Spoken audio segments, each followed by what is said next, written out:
నమస్తే అండి సత్య గారు. నమస్తే. సో పెద్ద సినిమా పైన చాలా హోప్స్ ఉన్నాయి. జూన్ 4 కి రిలీజ్ ఉంది. మరి ఇంకా కూడా టీం వాళ్ళు ఎందుకు ప్రమోషన్ స్టార్ట్ చేయలేదు అని చెప్పేసి ఫ్యాన్స్ చాలా బాధపడుతున్నారు. మీరేం చెప్తారు? పెద్ద మూవీ జూన్ 4 కదా రిలీజ్. వాళ్ళు 10 రోజుల ముందు అన్ని కార్యక్రమాలు చేపడతామని అంటున్నారు. ఎందుకంటే ఈ రోజుల్లో మన పర్మిషన్లు అన్ని అవసరం, మీకు తెలుసు.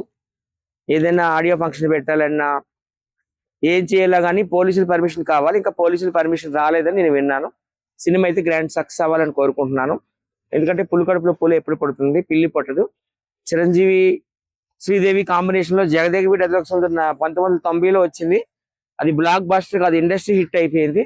దానికి మించి ఇది కూడా హిట్ అవ్వాలనుకున్నాను. ఎందుకంటే ఇది శ్రీదేవి కూతురు జాన్వీ కపూర్, అలాగే చిరంజీవి కొడుకు గ్లోబల్ స్టార్ రామ్ చరణ్ ఉన్నారు కాబట్టి సినిమా అయితే మాత్రం నాకు తెలిసి మగధీరాన్ని మించి, రంగస్థలాన్ని మించి, ట్రిబుల్ ఆర్ని మించి సూపర్ డూపర్ హిట్ అవుతుందని పాన్ ఇండియా లెవెల్లో నేనైతే కోరుకుంటున్నాను. బ్రేక్ చేయాలని కోరుకుంటాం. మన తెలుగు టాలీవుడ్ ఎప్పుడు కూడాను మంచిగా ఉండాలని, 3 పువ్వులు 6 కాయల్లా ఉండాలని, ఒక సినిమాని మించి ఒక సినిమా ఆడాలని నేనైతే కోరుకుంటున్నాను. పుష్పాన్ని మించిపోవాలి, బాహుబలిని మించిపోవాలని కోరుకుంటున్నాను. ఇప్పుడు నేను పిలిచాను నీకు, నువ్వే.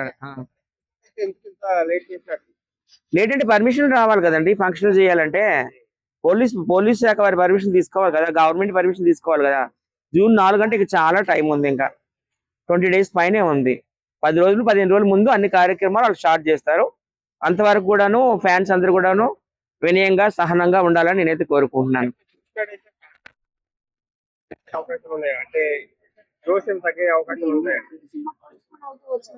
కొన్నిసార్లు తప్పవు, కొన్నిసార్లు పోస్ట్ పోన్లు అనేవి తప్పవు. పర్మిషన్లు కావాలి. సినిమా థియేటర్లు కూడా గతంలో 5-6 వేలు థియేటర్లు ఉండేవి 2 తెలుగు రాష్ట్రాలు. ఇప్పుడు చూస్తే 2,000-3,000 వరకు ఉన్నాయి అంతే. సో సినిమా థియేటర్లు కావాలి, పోలీసుల పర్మిషన్ కావాలి, గవర్నమెంట్ పర్మిషన్ కావాలి. తగ్గించాలని నేను కూడా కోరుకుంటున్నాను. తగ్గిస్తేనే కదా అందరూ బాగుపడేది, టెక్నీషియన్ అందరూ కూడా. మళ్ళీ ఐబొమ్మ వచ్చిందని నేను న్యూస్ విన్నాను, మరి చూడాలి. మరి టికెట్లు పెరిగితే మరి ఐబొమ్మలో చూసుకుంటారు అంతే, ఇంకేం చేస్తారు. ఐబొమ్మలు అంటే ఎందుకు వస్తున్నాయి? ముఖ్యంగా హీరోలు రెమ్యూనరేషన్ తగ్గించుకోవాలి, డైరెక్టర్లు తగ్గించుకోవాలి, మ్యూజిక్ డైరెక్టర్ తగ్గించుకోవాలి. హాలీవుడ్ కంటే ఎక్కువ తీసుకుంటున్నారట విన్నాను నేను. Tollywood directors, Tollywood heroes Hollywood stars తో, హాలీవుడ్ డైరెక్టర్స్ తో పోటీ పడుతున్నారంట. ఇది ఎంతవరకు కరెక్ట్ అండి? తప్పు కదా ఇది.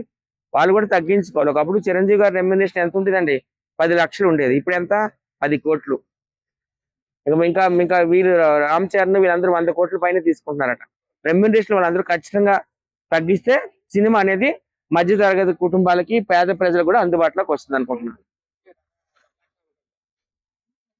అవును, డబల్ రోల్, డ్యూయల్ రోల్ చేస్తున్నాడంట. డ్యూయల్ రోల్ అని అన్నారు. ఒకటి ఏంటంటే మామూలు భీముడు లాగా ఉంటదట, బలశాలిగా. ఒకటి నార్మల్ గా ఉంటుందంట. చూడాలి మరి, నాకు పూర్తిగా స్టోరీ తెలియదు. మరి క్రీడా నేపథ్యం ఉందని అంటున్నారు కొంతమంది. అదే కోడి బలరం మూర్తినాయుడు అంటారు కదా, బాడీ బిల్డర్, అలాంటి స్టోరీ అంటున్నారు, అలాంటి కైండ్ ఆఫ్ స్టోరీ అంటున్నారు. మరి చూడాలి, సినిమా రిలీజ్ అయినాకైతే మాట్లాడగలుగుతాం రివ్యూలో.